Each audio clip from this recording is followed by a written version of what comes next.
Welcome everyone, and thank you for being here today. I'm excited to start our presentation on a very important aspect of our faith and personal development.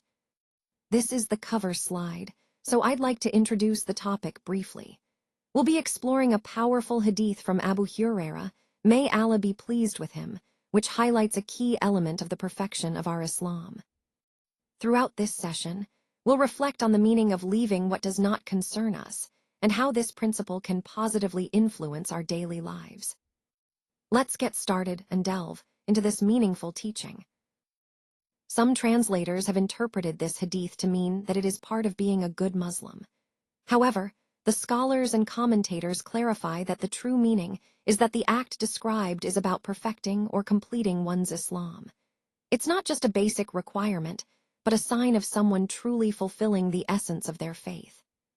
So, if we want to ensure that we are practicing Islam fully and correctly, we need to focus on meeting this particular qualification.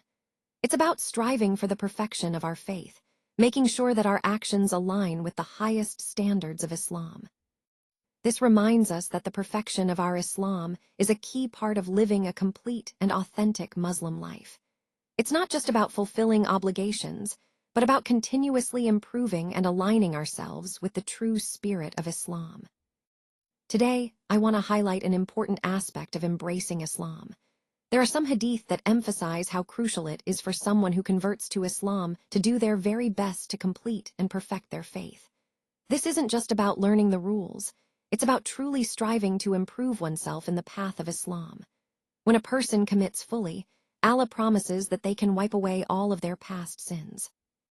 That means, no matter what mistakes or sins they might have had before, sincere effort to perfect their Islam can lead to forgiveness. Additionally, by doing so, they earn rewards for all the good deeds they performed before entering Islam.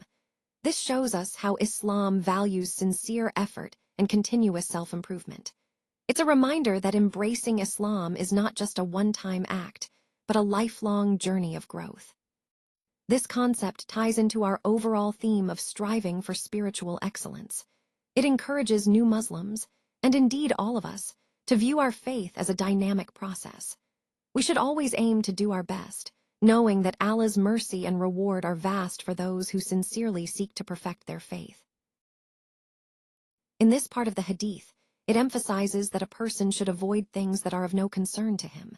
But it's important to clarify what that really means. It's not about avoiding things based on personal desires or wants. Instead, what's meant here is avoiding things that are not beneficial or relevant from the perspective of the Sharia.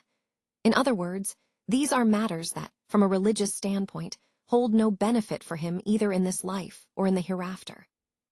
The key point is that he should stay away from these unnecessary concerns, distractions, or actions that don't serve his spiritual or worldly well-being, according to divine guidance.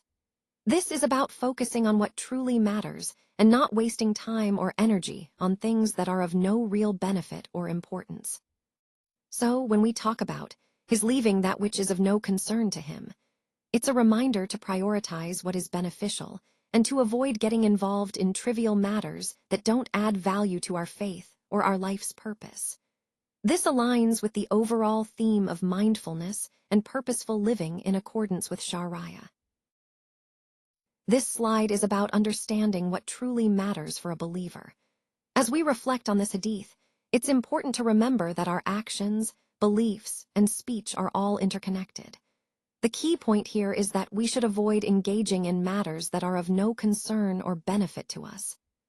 Scholars emphasize that controlling our speech is especially challenging, but also most important. Many people tend to avoid unnecessary actions, which is good, but when it comes to our words, it's even harder to restrain ourselves. We often speak without thinking, and that can lead us away from what's beneficial or meaningful. The main idea is that a true believer focuses only on what is of concern and benefit. Anything else, gossip, unnecessary talk, or unimportant matters, should be left aside. When we do this, we align more closely with the principles of humility, patience, and mindfulness that are central to our faith. Connecting this to the overall theme, it's about cultivating awareness in what we say and do. ensuring our actions reflect our values and commitment to self-improvement. Remember, the way we speak and act reveals our inner state and our level of faith. Copyright 2026 by Continuous Learning Development. First, it should be once again noted that it was concluded that this hadith is most likely weak. However, it is close to being Hasan, and that is why it was commented upon in some detail. Allah knows best. If a person avoids what does not concern him, it means that he is only doing things that are of concern and benefit. Hence, by this means, he is on the road to completing and perfecting his Islam. All matters can be divided into one of two categories. Either something that is of concern or benefit to the individual, or something that is of no concern or no benefit to the individual. An individual can either do one of them or leave it. If he does what is of concern to him, he has done well. If he leaves what does not concern him, he has also done well. However, if he leaves what is of concern or does what is not of concern, then he is following the wrong path. To summarize the hadith, the key point is that our focus should be on what truly benefits us and is of concern to us. Avoiding unnecessary matters helps us stay on the right track and perfect our faith. This approach aligns with the broader theme of the presentation, emphasizing mindfulness and prioritization in our actions.